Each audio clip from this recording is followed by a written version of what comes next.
और मैं इसीलिए कहना चाहूंगा कि महोदय, प्रशासन ने पूरी कार्रवाई की है और लगातार हमारे संज्ञान में सारी बातें हैं। एक एक बात पर सरकार नजर रख रही है।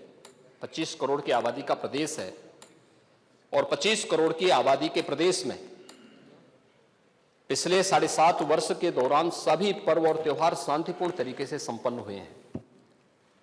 सभी वीवीआईपी विजिट सकुशल संपन्न हुई हैं।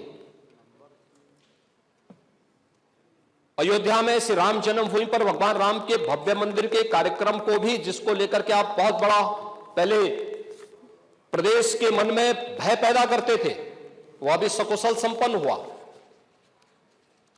आज प्रदेश में जब सर्वत्र सुरक्षा का एक बेहतरीन माहौल है और 2025 में जब उत्तर प्रदेश को एक गौरव प्राप्त होने जा रहा है कि दुनिया का सबसे बड़ा आध्यात्मिक और धार्मिक सामाजिक जो उत्सव हो, एक महापर्व है महाकुंभ प्रयागराज, जिसमें पूरी दुनिया का एक समागम होने वाला है, जब इसे आयोजित करने का अवसर प्राप्त हो रहा है, तब मैं विपक्ष के अपने साथियों से कहना चाहूंगा कि प्रदेश के माहौल को अपने वक्तव्यों से और अपने करतूतों से कृपया खराब न करें। प्रदेश आगे बढ़ना चाहता है, विकास के अपने लक्ष्यों को प्राप्त करना चाहता है, लेकिन मैं इस बात के लिए आश्वस्त करूंगा कि 25 करोड़ जनता को सुरक्षा देना, उनकी हर प्रकार से हिफाजत करना, ये प्रदेश सरकार की जिम्मेदारी है।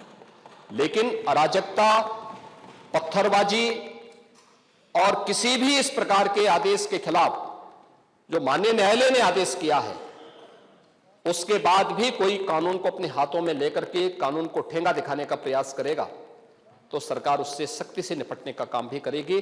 और वही सख्ती वहां पर आवश्यक है जहां पर लोगों ने माहौल खराब करने का प्रयास किया है। एक भी निर्दोष नहीं जाएगा। जितने भी विजुअल्स होंगे, उसके वीडियो फुटेज हैं, गोली चलाते हुए, कट्टा लहराते हुए, तलाशी के दौरान पत्थरबाजी करते हुए, घरों के छतों के ऊपर जो पत्थर रखे गए हैं, ये सारी विजुअल्स हमारे पास हैं और उसके अनुरूप ही कार्रवाई होगी।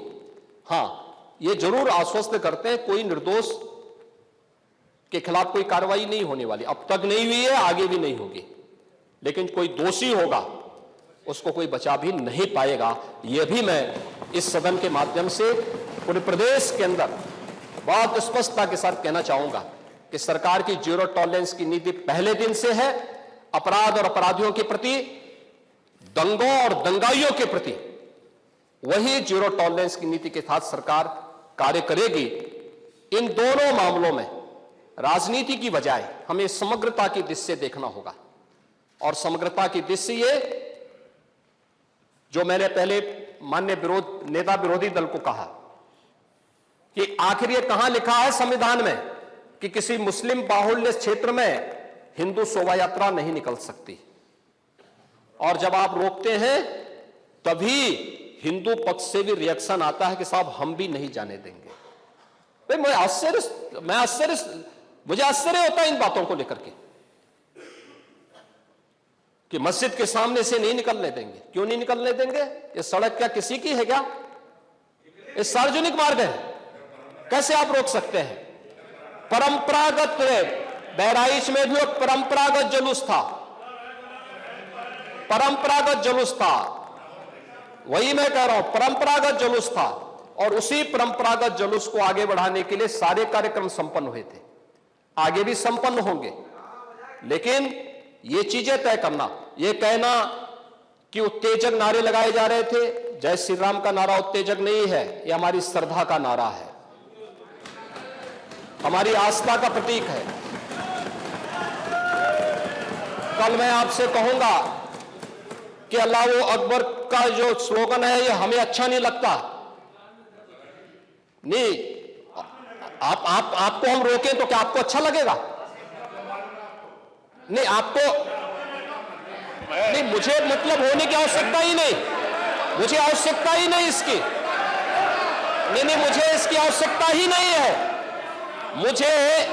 मुझे इसकी आवश्यकता ही नहीं, क्योंकि मेरी तो विरासत इतनी लंबी चौड़ी है, इतनी प्राचीन है कि मैं उस परंपरा को ही लेकर के चले जाऊं। मैं जय श्री राम का नारा, हर हर महादेव का नारा और राधे राधे राधे राधे के संबोधन से ही अपना पूरा जीवन काट सकता हूं। मुझे किसी और स्लोगन की आवश्यकता ही नहीं है। मुझे कोई अन्य नारे की आवश्यकता ही नहीं है, कोई संबोधन की आवश्यकता नहीं। लेकिन मैं आपसे कहना चाहता हूं, कल कोई आपसे कहेगा, कोई हिंदू भी ये कहेगा कि साहब हमें भी परेशानी है, आप लोग मत बोलिए, क्या आपको अच्छा लगेगा? और कोई भजन गाया जा रहा है,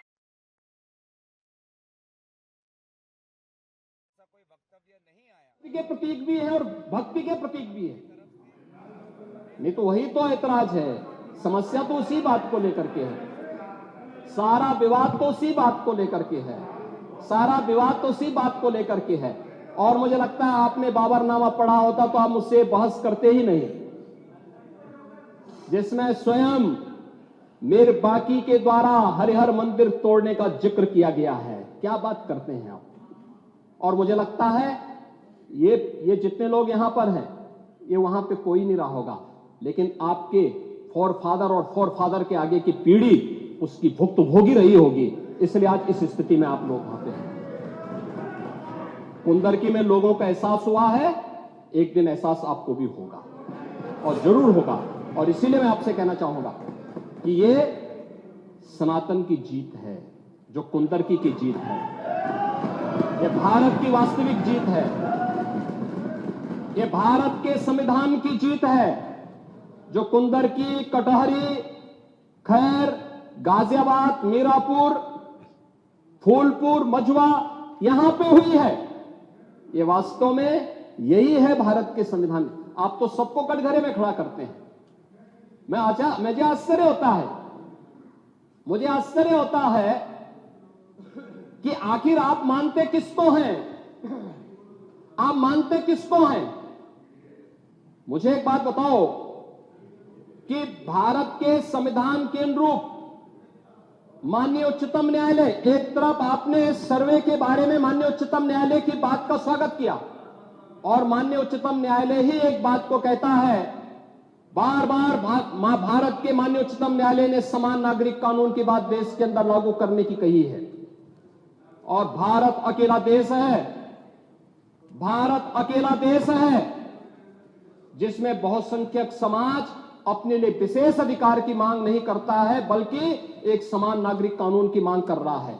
और अगर एक माननीय न्यायाधीश ने, इलाहाबाद उच्च न्यायालय के एक माननीय न्यायाधीश ने उस समान नागरिक कानून की वकालत की, तो आप उनके खिलाफ महाभियोग का नोटिस राज्यसभा में दे दिए। या आपके दोहरे चरित्र को नहीं दिखा दो तो क्या है ये? आखिर दुनिया के अंदर यही हो रहा है, लेकिन भारत के अंदर बहुसंख्यक समाज कह रहा है कि साहब एक समान नागरिक कानून लागू करो। लेकिन अगर वही माननीय न्यायाधीश एक सामाजिक सांस्कृतिक संगठन के कार्यक्रम के दौरान इस बात को कहते हैं कि दुनिया के अंदर ये है, अगर भारत के अंदर इसको मांग करने की वकालत हो रही है तो बुरा नहीं। और माननीय उच्चतम न्यायालय बार बार इसके बारे में सरकार को कह चुकी है, लेकिन आप लोग उसमें एक तरफ उच्चतम न्यायालय के द्वारा सर्वे पर रोक लगाने का स्वागत कर रहे हैं, बुलडोजर की कार्रवाई पर दी गई गाइडलाइन का स्वागत कर रहे हैं। उसका तो स्वागत हमने भी किया है, क्योंकि उत्तर प्रदेश अकेला राज्य है जिसने बुलडोजर की कार्रवाई को अक्सरशः सुप्रीम कोर्ट की उस गाइडलाइन के अनुसार अंजाम दिया है, अक्सरशः। और इसीलिए मैं कह रहा हूं कि यही स्थिति है कि माननीय न्यायाधीश इलाहाबाद उच्च न्यायालय ने अगर वक्तव्य दिया समान नागरिक कानून के बारे में, तो समाजवादी पार्टी, कांग्रेस, इन सब के लोगों ने राज्यसभा में उनके खिलाफ एक महाअभियोग की नोटिस ही दे करके आप सच को मुंह जबरदस्ती बंद करना चाहते हैं।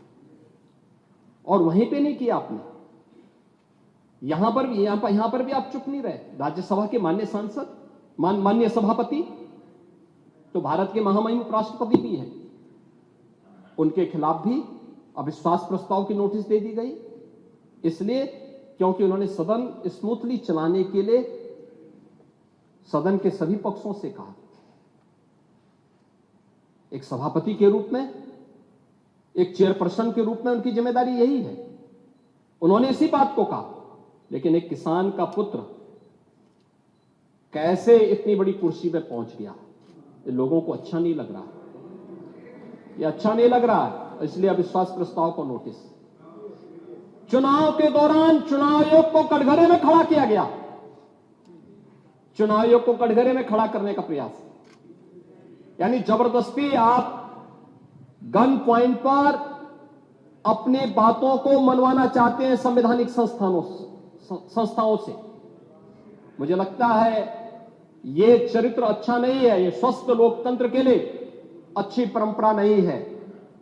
हमें संवैधानिक संस्थाओं का सम्मान करना सीखना होगा। हमें संवैधानिक संस्थाओं को हर प्रकार से मजबूत बनाना होगा।